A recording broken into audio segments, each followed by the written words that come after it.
السلام علیکم جی. 2-3 بڑے واقعات ہیں اور ان بڑے واقعات کا اوپر نیچے ہونا جو ہے اس کو ہم ایک خاص ترتیب میں رکھ کے دیکھیں تو وہ چیز ہم سے کچھ تقاضا کرتی ہے. 10 تاریخ جو تھا جنرل فیض حمید صاحب کا لاسٹ ورکنگ ڈے تھا. جب کابل فال ہوا تو فیض حمید صاحب اس وقت کور کمانڈر پشاور تھے, but corps commander Peshawar plus تھے. وہ He was not only Corps Commander Peshawar, but he was Corps Commander Peshawar Plus. اور وہ ایسی سرگرمیوں کے اندر ملوث پائے جا رہے تھے کہ جس کی کوئی بھی جواز فار اے کور کمانڈر وہ پیش نہیں کیا جا سکتا. وہ ایکسٹرا ٹیریٹوریل اور ایکسٹرا جغرافیکل ایکٹیویٹیز کے اندر ملوث پائے جا رہے تھے, تو اس کا کوئی جواز نہیں تھا. اس کے لیے پھر جواز گھڑ کے یوتھیوں کے ذریعے ہم تک پہنچایا گیا اور انہوں نے بتایا کہ جناب چونکہ وہ ISI کو ہیڈ کرتے رہے ہیں تو اس لیے ابھی تک ان کے رابطے ہیں, تو وہ ان رابطوں کو روب عمل لا رہے ہیں. بیسیکلی وہ ان رابطوں کو روب عمل نہیں لا رہے تھے, وہ چاہ رہے تھے کہ ایک دفعہ پھر اپنے بزرگوں کی روایات کے عین مطابق, اپنے سینئرز کی درخشندہ اور پائندہ روایات کے عین مطابق افغانیوں کا خون بیچیں اور امریکیوں سے ڈالر پکڑیں. وہ یہ چاہ رہے تھے. اچھا, یہ بات ہم اس وقت کہنا چاہ رہے تھے, لیکن تو پتہ ہے کہ ٹھنڈ بڑی ہے, چوٹ دی درد بڑی ہوندی ہے, لہذا ہم چپ کر گئے. لیکن اللہ بھلا کرے جناب عمران احمد خان نیازی کا کہ انہوں نے بھرے چراہے کے اندر, چوک کے اندر یہ بڑی ہنڈیا پھوڑ دی, اور 2 دن پہلے انہوں نے یہ بیان دیا کہ اس کو تو ہٹانا بنتا ہی نہیں تھا. فیض حمید کو تو وہ تو امریکن سے لائن لے کے طالبان کے ساتھ مذاکرات کر رہا تھا. تیرے کی وہ ہوئی تو میں پٹدا پیا سا. He was doing some extra geographical, extra territorial activities which cannot be allowed even the SOP of his institution. ٹھیک ہے, آپ کہہ سکتے ہیں جی باس کی اپروول ہوگی, باس کی اپروول ہوگی پھر بھی ریلیونٹ بندہ کرے گا, یہ نہیں کر سکتا تھا. اور اس نے وہ کیا ہوا ہے نا, گند ڈالا ہوا ہے نا, وہ گند آج ہمارے گلے پڑ گیا نا, وہ گند ہمیں بھگتنے پڑ رہا ہے. یہ سارا فیض حمید کا ڈالا ہوا گند ہے. اور فیض حمید کی آپ دہشت دیکھیں کہ جب تک وہ سیٹ پہ رہے ہیں, خاکسار ان کو لالا صحرائی کے نام سے مخاطب کیا کرتے تھے. اب وہ لٹیر ہوا ہے, لٹیر ہونے تو بعد بھی اس کا سیٹ اپ ڈسپینٹل نہیں ہوا. ہاں ٹھیک ہے نا, وہ کچھ بھی کر سکتا ہے. لیکن حضور آپ یہ بات تو دیکھیں, یہ بات کوئی اور الزام لگاتا, یہ بات جو ہے کسی اور کے منہ سے نکلتی تو میں کہتا کہ یہ اس نے جو ہے وہ ویر پٹا ہے. لیکن نہیں, جناب حضرت قبلہ عمران احمد خان نیازی کا آج بھی وہ پوسٹر بوائے ہے, اور آج بھی ان کا سوشل میڈیا جو ہے وہ فیض حمید کے حق میں 9 تاریخ تک مہم چلاتا رہا ہے. ٹھیک ہے, اور آج بھی ہر فکرے کے ساتھ فیض حمید کا نام آ جاتا ہے. عمران خان صاحب جو ہے وہ, میں اب کیا کہوں, میرے منہ میں یہ فکرہ آتا ہے ہر دفعہ میں روک جاتا ہوں. مطلب فکرہ کیا ہے کہ ہینگنے کا عمل جاری رکھتے ہیں, لیکن میں یہ کہنا نہیں چاہ رہا. عمران خان صاحب جو ہیں انہوں نے اپنے پہلے کہا کہ جی میں فیض حمید کو چیف آف آرمی سٹاف نہیں لگانا چاہتا تھا, پھر انہوں نے کہا کہ جی فیض حمید کو میں چیف آف آرمی سٹاف لگانا تھا. اب کہہ رہے ہیں کہ جی فیض حمید کو میں اس لیے ریٹین کرنا چاہ رہا تھا کہ وہ امریکن کے ساتھ کوآرڈینیٹ کر کے وہ طالبان کے ان کا وڈرال جو تھا وہ انشور کروا رہا تھا. ٹھیک ہے, اب دیکھیے انہوں نے کوآرڈینیٹ کیا, موصوف نے سرینا کابل کے اندر جا کر جو ہے وہ چائے پی, اور وہاں پہ ایک ڈرامے کے تحت خواتین کو, مطلب خاتون اینکرز کو یا جرنلسٹ کو جا کے کسی نے ان کے کان میں وسپر کیا کہ صاحب آئے ہوئے ہیں, تو ان کی ویڈیوز بھی بنی, ان کی فوٹیج بھی بنی. ٹھیک ہے, اور اس کے بعد انہوں نے وہاں پہ وہ میسج دیا اپنے آپ کو بیونڈ پاکستانی بارڈر. اتنا امبیشس آدمی, اتنا امبیشس آدمی یار. یہ ISS میں سے سکرین ہو کے ہر بورڈ میں سے اپروو ہوتا گیا, اور یہ اتنے لیفٹیننٹ جنرل کے لیول پہ پہنچ گیا. اتنا امبیشس آدمی, یہ تو مجھے ایوب خان سے بھی زیادہ امبیشس شخص لگتا تھا. اور اس کو ایک دفعہ موقع مل جاتا, عمران احمد خان نیازی تیری نسلیں ہاتھ لگا لگا کے روتی, جس طرح تمہیں فیض حمید ٹکرتا, نجف حمید کا بڑا پائی, چھوٹا پائی. ٹھیک ہے, جس طرح تمہیں فیض حمید ٹکرتا نا, پی ٹی آئی اور عمران احمد باقیوں کو تو وہ ٹکر چکا تھا نا. اس نے جو ان کا بیڑے گرک کرنے تھے کر لیے. ان کی بیٹیوں کو اندر کر دیا, بہنوں کو اندر کر دیا, مطلب زرداری صاحب کو تو اندر کیا ہی کیا. اور لیکن ادی فریال کو بھی جناب رات کے 12 بجے اٹھا کے یہ سارے آپریشن آپ کا خیال ہے کہ وہ کوئی اور کر رہا تھا؟ وہ یہی کر رہا تھا. ٹھیک ہے بھائی, ان کو بریک کرنے کے لیے نواز شریف کے سامنے سے اس کی بیٹی کو جا کے, مطلب باہر جیل میں کہتے ہیں کہ آپ کو گرفتار کرنے آئے ہیں, وہ کہتی میں اپنے باپ کو بتا آتی ہوں, بڑی خوشی سے اجازت دیتے ہیں. آپ وہیں پہ کہیں گے نہیں ہم نہیں جان دینا اندر, چلو, اور اس کو جانے دیتے ہیں. جیسے وہ اپنے والد سے مل رہی ہوتی ہے اور بتا رہی ہوتی ہے کہ مجھے نیب گرفتار کرنے لے گئی ہے, اس کے سامنے اس کی اس کو ہتھ کڑی لگاتے ہیں یار. اور خاتون تھی, اگر آپ اس کو اس طرح ہیوملیٹ نہ کیے بغیر بھی لے جا سکتے تھے, لیکن نہیں, وہ کیمرے کے ذریعے دیکھ رہا ہوتا تھا, اور جو بدتمیزی کے اندر کمی کرتا تھا اسے گالیاں ملتی تھی اور اگلی اسائنمنٹ سے اس کو باہر نکال دیا جاتا تھا. اور آپ کو پتہ سارے رکھے تو اس نے کنٹریکچولی ہوئے تھے نا, پھر اگلی اسائنمنٹ سے نکل گئے تو پھر اگلے پیسے تو نہیں نہ ملیں گے نا, ہے نا. اب وہ کنٹریکچوئل بھی لائبلٹی بنے ہوئے ہیں, بس جیسے جیسے ان کے کنٹریکٹ فارغ جاتے جائیں گے وہ بھی فیض صاحب کے ساتھ جا کے تو بیٹھ کے چیس کھیلا کریں گے. ہاں چیس کھیلا کریں. تو اب فیض صاحب کے بارے میں کچھ کہتا تو میری تو زبان سڑ جائے. ان کا تو ریٹائر والا جو سیٹ اپ جو ہے وہ سارا وہ بھی قائم ہے, میں تو چپ رہا. تو پھر عمران احمد خان نیازی نے یاد کر لے میری بات, ہو نہیں سکتا جو ہاتھ اس کو لقمہ کھلائے یہ اس ہاتھ پہ چک نہ وڈے, یہ اس ہاتھ کو دندی نہ کاٹے. فیض حمید نے اپنا کیریئر داؤ پہ لگا دیا اس شخص کے لیے جس کا نام عمران احمد خان نیازی ہے. پورا کیریئر داؤ پہ لگا گیا, تباہ کر گیا اپنے آپ کو. ٹھیک ہے, اور اس کے باوجود بھی یہ شخص اس کو ڈیمیج کرنے سے باز نہیں آیا. اس کے بارے میں زبان کھولتے ہوئے اس نے الفاظ پہ غور نہیں کیا کہ ان کا کیا مطلب ہے.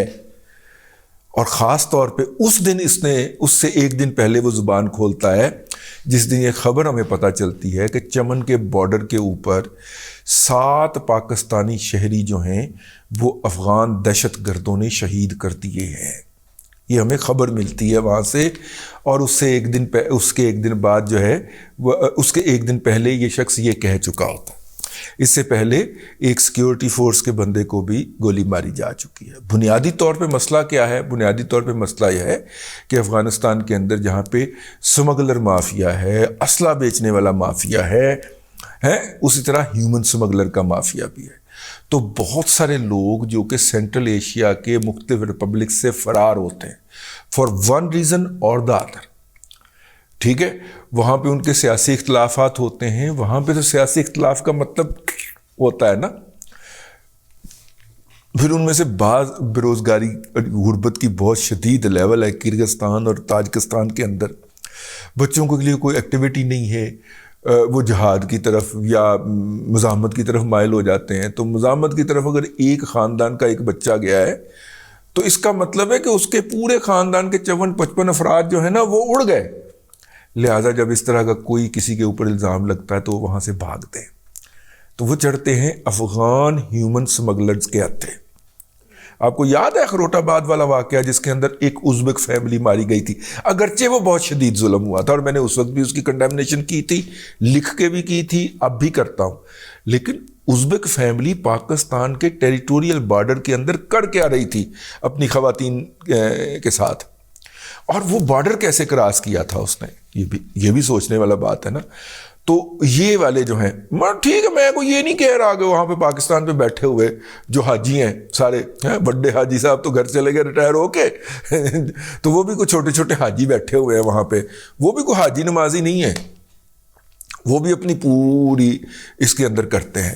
لیکن مسئلہ اس وقت اس طرح کا پڑتا ہے جب لین دین کے اندر ریٹ کا فرق آ جاتا ہے.